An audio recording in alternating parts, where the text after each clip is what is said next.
उन्नत भारत अभियान के मूक्स पाठ्यक्रम सामुदायिक जुड़ाव एवं सामाजिक उत्तरदायित्व की चतुर्थ इकाई सामाजिक नेटवर्किंग कार्यक्रम मूल्यांकन और इसके सफल उदाहरण के द्वितीय व्याख्यान ग्रामीण विकास, सरकारी योजनाएं, मूल्यांकन एवं सामुदायिक नेटवर्क में उपस्थित सभी शिक्षार्थियों का स्वागत है।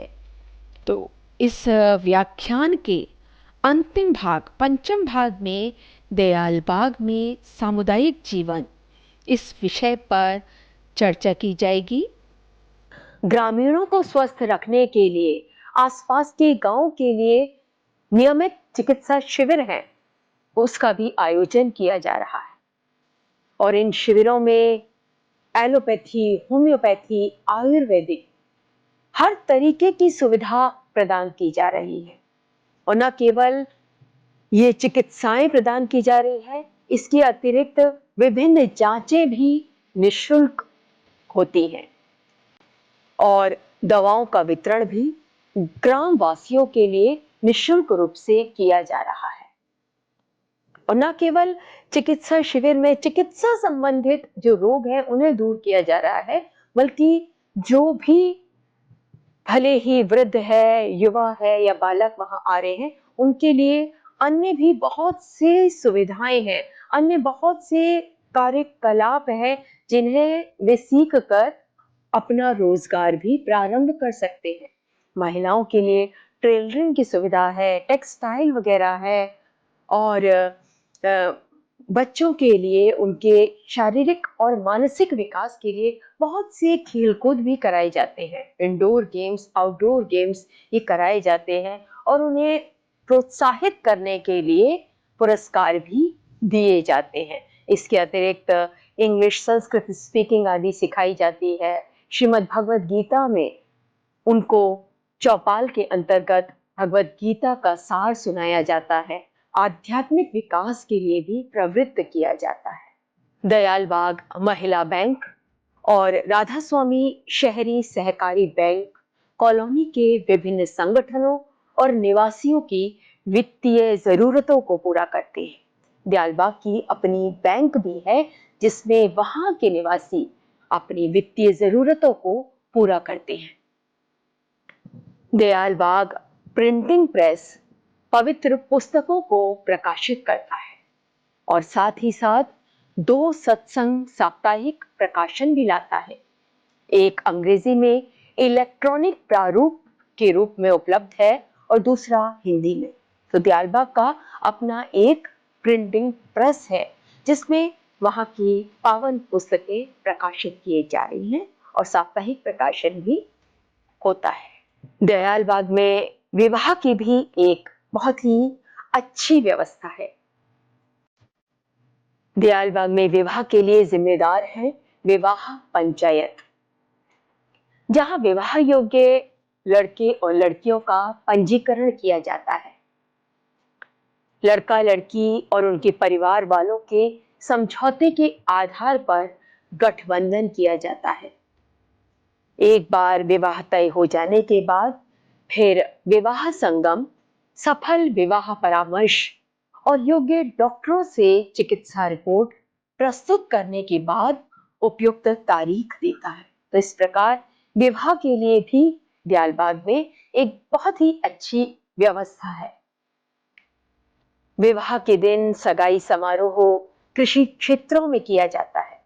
यहाँ ये बात ध्यान देने की है कि जहां विवाह के नाम पर लोग लाखों करोड़ों रुपए खर्च करते हैं, वहां यहाँ जो समारोह है वह भी कृषि क्षेत्र में ही किया जाता है, बहुत ही सादगी के साथ, जिससे कि नवविवाहित जोड़े को अपने हाथों से काम के महत्व को सिखाया जा सके। नवविवाहित जोड़ा भी स्वयं ही कार्य करे और कार्य करने के महत्व को समझे। दोपहर में विवाह होता है, वहां भी विवाह पंचायत द्वारा 100 व्यक्तियों के लिए भुगतान के आधार पर दोपहर का भोजन आयोजित किया जाता है। जो लोगों की संख्या है वह भी निर्धारित है कि 100 ही व्यक्तियों वहां भोजन कर सकते हैं। यहाँ की शादियों में दहेज या किसी भी दिखावे की अनुमति नहीं है। वहां काम करते हुए कृषि क्षेत्रों में ही शादियां आयोजित की जाती है। एक मानव के सर्वांगीण विकास के लिए 3 स्तरों पर शिक्षा महत्वपूर्ण है, अर्थात शारीरिक, मानसिक और आध्यात्मिक। वर्तमान शिक्षा प्रणाली में हर कोई बाह्य स्व को बेहतर बनाने के लिए शारीरिक और मानसिक शिक्षा के बारे में बात करता है, लेकिन कोई भी आंतरिक यानी आध्यात्मिक शिक्षा को बेहतर बनाने के बारे में बात नहीं करता। दयाल बाग में शिक्षा 3 स्तरों पर प्रदान की जाती है ताकि एक पूर्ण व्यक्ति को विकसित करने के लिए बाह्य और आंतरिक के मध्य संतुलन बनाया जा सके। यहाँ की जो शिक्षा प्रणाली है, तो वो जो शिक्षा है वह भी शारीरिक, मानसिक और आध्यात्मिक त्रिविध विकास 3 स्तरों पर प्रदान की जाती है।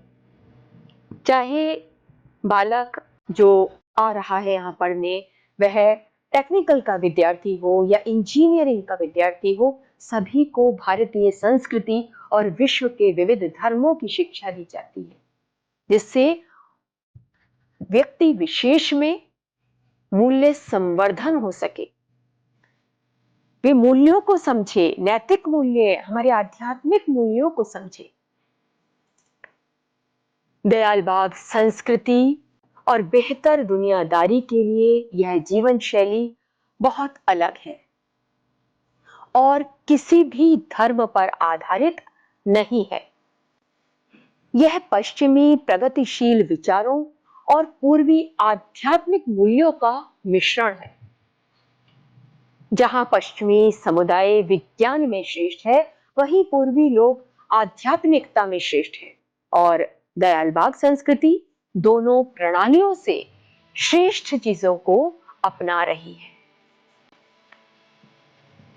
दयाल बाग की जीवन शैली और आध्यात्मिक गुरु के साथ सहयोग का भौतिक मापदंडों और बुद्धि, सामाजिक और भावनात्मक परिपक्वता के विकास पर गहरा प्रभाव पड़ता है और 3 सप्ताह से 3 साल की उम्र के बच्चों को सुपरमैन के रूप में विकसित किया जाता है।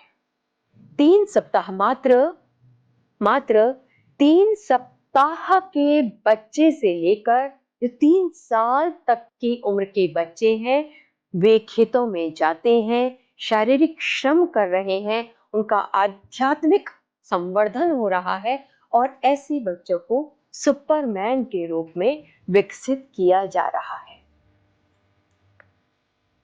Living knowledge network. Living knowledge network उन लोगों से बना है जो विज्ञान और समुदाय आधारित अनुसंधान में शामिल है या उनका समर्थन करते हैं। जीवित ज्ञान अनुसंधान और विकास प्रक्रिया के सभी चरणों में सार्वजनिक भागीदारी बढ़ाने की इच्छा रखता है।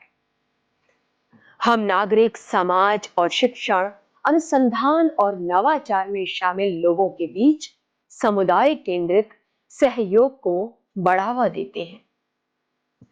विशेष रूप से उच्च शिक्षा में ऐसा करके अनुसंधान विचारों, विषयों और उद्देश्यों का उत्पादन करने के लिए नागरिक समाज संगठनों के साथ सहयोग को प्रोत्साहित किया जाता है। अनुसंधान इन विषयों के जवाब में आयोजित किया जाता है और ऐसा करके नागरिक समाज और शिक्षण, अनुसंधान और नवाचार में शामिल लोगों के मध्य समुदाय केंद्रित सहयोग, विशेष रूप से उच्च शिक्षा को बढ़ावा दिया जा सकता है। समाज विधि के साथ हमारा जुड़ाव सभी भागीदारों के लिए अनुसंधान प्रक्रिया और प्रक्षेपण दोनों को मजबूत करने का प्रयास करता है, जिसके परिणाम स्वरूप अनुसंधान उत्कृष्टता और नवाचार परिणाम होते हैं, जो नागरिक समाज के दृष्टिकोण, आकांक्षाओं और जरूरतों को दर्शाते हैं। अभ्यास कार्य यह रहेगा कि चयनित मुद्दों और संभावित समाधान की व्यवहारिक समझ के लिए छात्रों का एक छोटा समूह अपने शिक्षकों की देखरेख में एक फील्ड प्रोजेक्ट कर सकता है। कोई मुद्दा हो और उसका समाधान किस प्रकार किया जाए, उसका व्यवहारिक समझ किस प्रकार से आएगी, इसके लिए वो एक फील्ड प्रोजेक्ट बना सकता है और पाठ्यक्रम के अंत में इसकी एक संक्षिप्त रिपोर्ट भी प्रस्तुत करनी चाहिए। इस भाग में दयालबाग में सामुदायिक जीवन को स्पष्ट किया गया और इससे पूर्व के भागों में मनरेगा, ग्राम पंचायत, विकास कार्यक्रम, साक्षात्कार प्रक्रिया मूल्यांकन, दयालबाग की जीवन शैली, दयालबाग में सामुदायिक जीवन पर चर्चा की गई। तो निष्कर्ष के रूप में हम आपको बता दें कि आज के व्याख्यान में हमने ग्रामीण विकास के महत्व को समझा, कार्यक्रम का मूल्यांकन और सामुदायिक जुड़ाव के मूल्यांकन को जाना और अंत में दयालबाग जीवन शैली को भी विस्तार से जाना। आप सभी का बहुत बहुत आभार।